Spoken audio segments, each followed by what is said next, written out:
안녕하십니까. 대전교원 시니어 직능클럽 DTS 교육방송입니다. 오늘은 검정고시 한국사 8강에 대하여 알아보도록 하겠습니다.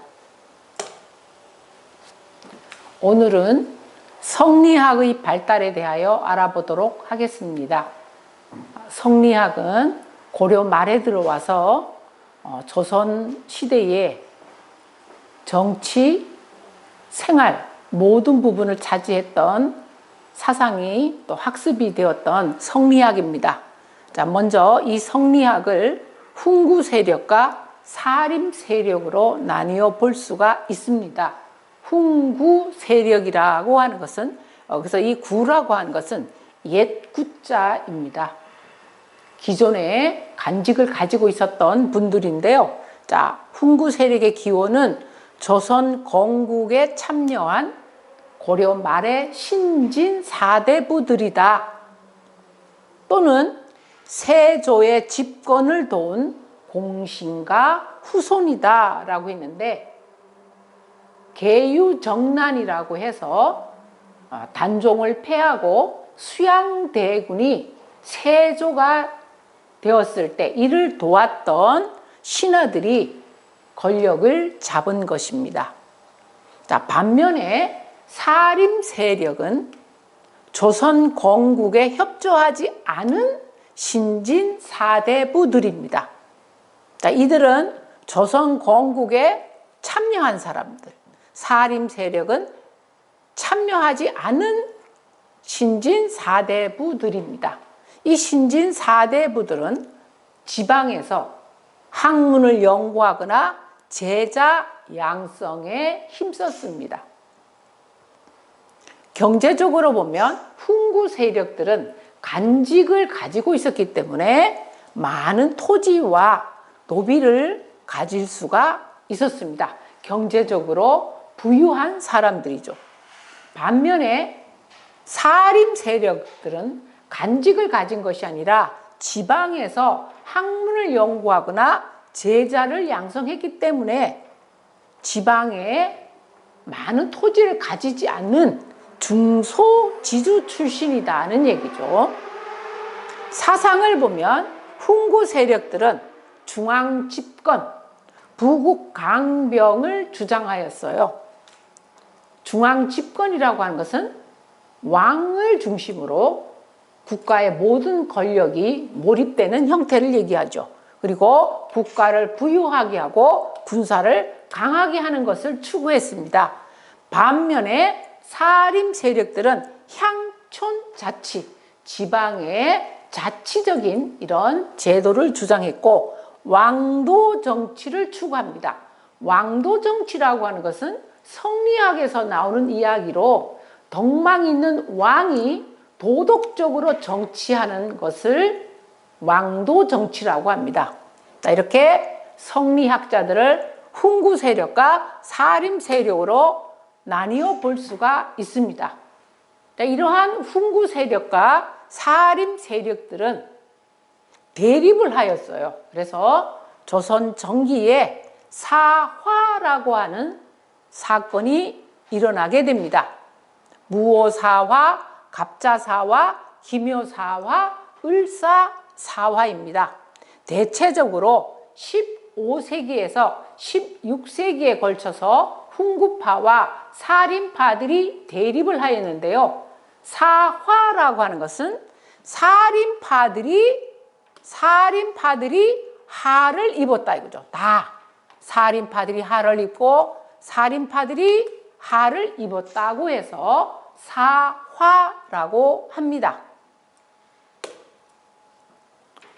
자, 그러면 이 성리학이 어떤 것을 주장하느냐? 성리학이 융성하면서 이 성리학자들은 주기론과 주리론이라는 이론을 형성하게 됩니다.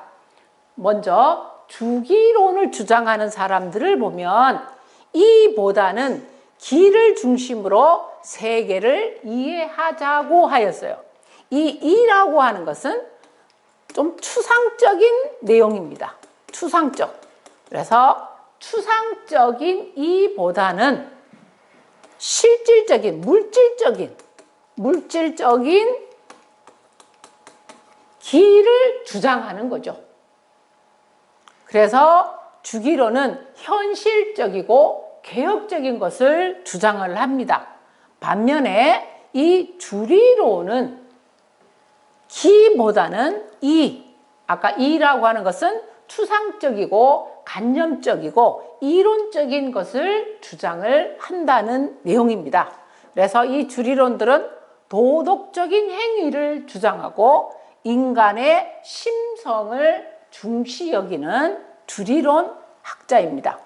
인물을 본다면 주기론자들은 서경덕, 조식, 이이, 그 다음에 주리론은 이연적과 이황을 들을 수가 있습니다. 대체적으로 주기론을 주장하는 인물들은 주로 간직을 많이 했어요. 그래서 정치에 가까운 수도와 가까운 경기 지역에 많이 살았습니다. 그래서 이들은 기호학파라고 합니다. 우리가 이 기호지방이라고 하는 것은 경기도 지역이죠. 서울 경기 지역. 그래서 조선시대 때 간직을 가진 양반들이 주로 서울 경기 지역에 살았습니다. 그게 기호학파.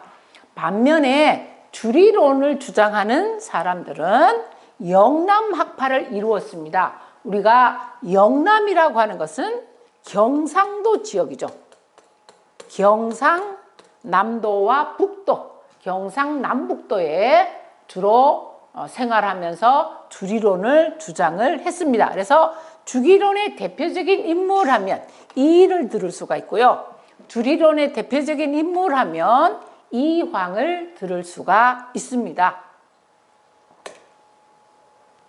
자, 그러면 성리학을 완성시킨 조선시대의 가장 대표적인 인물이 이와 이황을 들을 수가 있습니다. 우리가 이하면 그렇죠. 이율곡을 얘기하고 이황하면 이태계를 얘기합니다. 자, 그러면 이는 앞서 말했듯이 주기론을 완성합니다. 물질적인, 현실적인 기죠. 물질적이고 현실적인 기를 주장했고 기호학파를 이루었습니다. 저서로는 성학 지묘를 저술하고 동호 문답을 썼으며 또 수치 제도의 개혁을 주장합니다. 자, 이황을 보면 이황은 기보다는 리를 중요시 여기는 거죠. 리라고 하면 이념적이고 또 관념적이고 추상적인 이러한 이론적인 것을 주장하는 주리론의 대가였습니다. 이황은 영남학파의 대표적인 인물입니다. 저서로는 성학 10도를 저술하고 주자서 전류를 저술했습니다. 이황의 주리론은 일본 성리학에 영향을 주게 됩니다. 자, 그러면 사림의 성장 과정했는데 사림파들은 조선 초기만 하더라도 지방에 내려가서 제자를 양성하거나 학문을 연구하는 이런 일에 몰두하였습니다. 그러나 이 사림들이 중앙 정치에 진출하는 일이 생겼습니다. 사림들이 지방에 있다가 중앙 정치에 진출하게 되자 훈구 세력과 사림들의 충돌이 있게 됩니다. 그러면 이 사림들이 언제 중앙 정계에 진출하느냐 하면 성종 때 훈구 세력을 견제하기 위하여 성종이 사림들을 중앙 정계에 등용을 시킵니다. 자, 중앙 정계에 들어왔던 이 사림파들은 훈구 세력과의 대립에서 크게 화를 입게 됩니다. 우리가 앞에서 공부했던 무오사화, 갑자사화, 기묘사화, 을사사화 4대 사화 앞에서 우리가 배웠습니다. 그때마다 살인파들은 훈구파들에게 큰 타격을 입어서 살인들은 다시 정치를 멀리하고 지방에 다시 내려가게 됩니다. 그래서 지방에서 이들은 세력을 키우게 되는데요. 살인들이 지방에서 세력을 키울 수 있었던 바탕은 서원과 향약을 중심으로 해서 살인파들이 성장을 하게 됩니다. 서원과 향약을 중심으로 지방에서 세력을 확대하던 살인 세력들은 선조 때 다시 중앙정계에 진출을 하게 됩니다. 그리고 살인들은 붕당이라고 하는 것을 형성하게 됩니다. 붕당이라고 하는 것은 우리가 정치에 여당이다, 야당이다 라고 하는 것처럼 같은 정치의 목적을 가진 사람들끼리 모여서 하나의 파를 형성하는 것이 붕당이라고 보면 되겠습니다. 자, 그러면 살인파들이, 살인 세력, 살인파들이 지방에서 세력을 형성하기 위하여 서원과 향약을 많이 이용했다고 했는데 조선 중기에 서원과 향약이 발달하게 됩니다. 조선 중기에 서원과 향약에 대하여 알아보도록 하겠습니다. 자, 먼저 서원을 살펴보도록 하겠습니다. 서원은 살인들이 세웁니다. 살인파들이 지방에 세우게 됩니다. 가장 먼저 세워진 서원은 백운동 서원이라고 하였습니다. 이 백운동 서원은 주세붕이라는 인물이 세운 거죠. 서원이 지방에 제자를 양성하고 학문을 연구하고 지방의 교화를 담당하는 중요한 일을 하게 되자 국가에서는 이 서원을 지원하게 됩니다. 그래서 국가로부터 지원을 받은 이런 서원을 우리가 사액서원이라고 합니다. 이 사액서원이라고 하는 것은 사라고 하는 것은 준다는 얘기고 액이라고 하는 것은 우리가 현판, 액자를 얘기합니다. 국가로부터 현판을 받은, 액자를 받은 이런 서원입니다. 그러면 이런 사액서원들은 국가로부터 어떤 혜택을 받았느냐?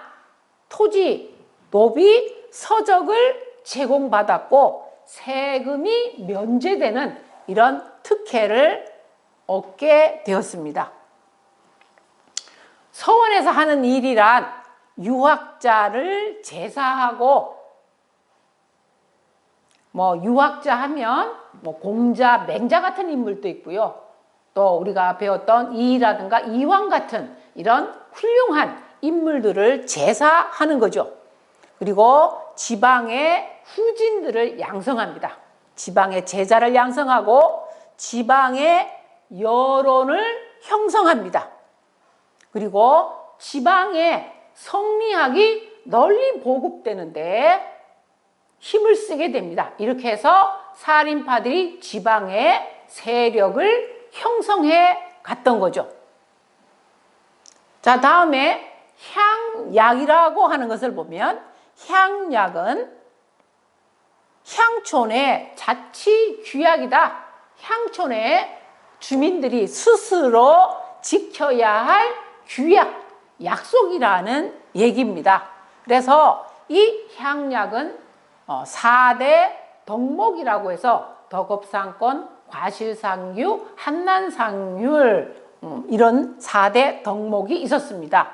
그러면 이 향약을 확산하도록 지방으로 향약이 확산되도록 노력했던 대표적인 인물은 역시 성리학의 완성자, 성리학을 대성시킨 이황과 이 같은 살인 세력의 노력으로 지방으로 널리 확산되게 됩니다. 자, 이런 식으로 해서 사림들은 향촌의 지배력을 강화해 갔습니다. 그래서 조선 중기의 사림 세력의 근거지는 서원과 향약을 중심으로 발전해 가게 됩니다. 자, 다음으로 우리가 문제를 풀어보도록 하겠습니다. 자, 다음 내용과 같은 개혁을 주장한 인물은 누구냐? 성리학을 기초로 왕도를 실현하고 현실 정치를 현명한 재상에게 맡겨야 한다고 하였다. 왕도 정치라고 하였습니다. 왕도 정치는 사림 세력들이 왕도 정치를 주장을 하고 있죠. 사관은 홍문관 등 언론기관에서 훈구 세력의 잘못을 비판하며 개혁을 추진하였다. 그러니까 훈구 세력들을 비판하고 조선 중기에 개혁을 추진했던 대표적인 인물입니다. 그는 소격서를 폐지를 주장하고 현량가를 실시하고자 하였다. 자, 여기에서 가장 큰 특징이 무엇이냐면 소격서라는 것과 현량가 실시를 주장한 인물입니다. 자, 이 개혁적인 인물은 바로 누구였느냐면 일본에 있는 조광조입니다. 자, 이 조광조는 중종 때 등용이 되어서 훈구 세력들을 공격합니다. 훈구 세력들의 잘못된 정치를 개혁하고자 하였어요. 그래서 나왔던 것이 소격서 폐지입니다. 이 소격서라고 하는 것은 도교의 행사를 주관하는 곳이었죠. 그 다음에 현량가라고 하는 것은 이 과거제도에 모순이 많았어요. 과거제도의 폐단을 시정하고 훌륭한 인물들을 추천해서 관리로 등용시키자고 하는 것이 바로 현량과였습니다. 그래서 중종 때 개혁적인 인물 조광조가 되겠습니다. 자, 다음 2번 사림의 세력 확장에 기반이 된 두 가지는 지방에서 학문을 연구하고 제자를 양성하고 또 지방의 교화를 힘썼던 사림들은 지방에 무엇을 가지고 세력 확장을 했느냐 하면 바로 서원과 향약이죠. 서원과 향약을 중심으로 해서 사림파들이 세력을 확장해 가게 됩니다. 3번 다음 내용의 학문을 성공적으로 발달시킨 인물로 짝지어진 것은 도덕과 의리의 바탕을 둔 왕도 정치를 추구한 그들은 개인의 인격 수양을 강조하였다. 이에 따라 인간의 심성을 깊이 있게 연구하는 분위기가 강화되었다라고 하였습니다. 자, 우리가 이 학문이라고 하는 것은 성리학을 의미합니다. 자, 성리학. 그러면 조선 중기에 성리학을 배성시키고 성리학을 완성시킨 인물이 누구냐? 바로 이황과 이이였죠. 영남학파의 스승이었던 이황. 이황은 주리론을 주장하죠. 그 다음에 이이, 기호학파의 스승이고 또 주기론을 주장했던 이이입니다. 그래서 이황과 이이에 의하여 조선의 성리학이 완성되었다라고 볼 수가 있습니다.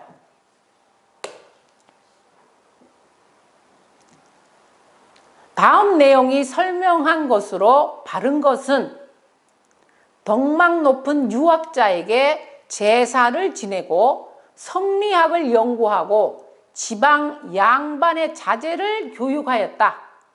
지방 사림의 여론을 모으는 역할을 하였다. 전국 각지에 세워진 이것은 향촌의 성리학 보급과 지방 발달에 기여하였다라고 하였어요. 자, 조선 중기에 사림들이 지방에서 세력을 형성해 가는 것은 서원과 향약이라고 했어요. 그 중에서 제사를 지내고 자제들을 교육시키고 또 지방의 여론을 모으는 이런 역할을 했던 것은 바로 서원이 되겠습니다.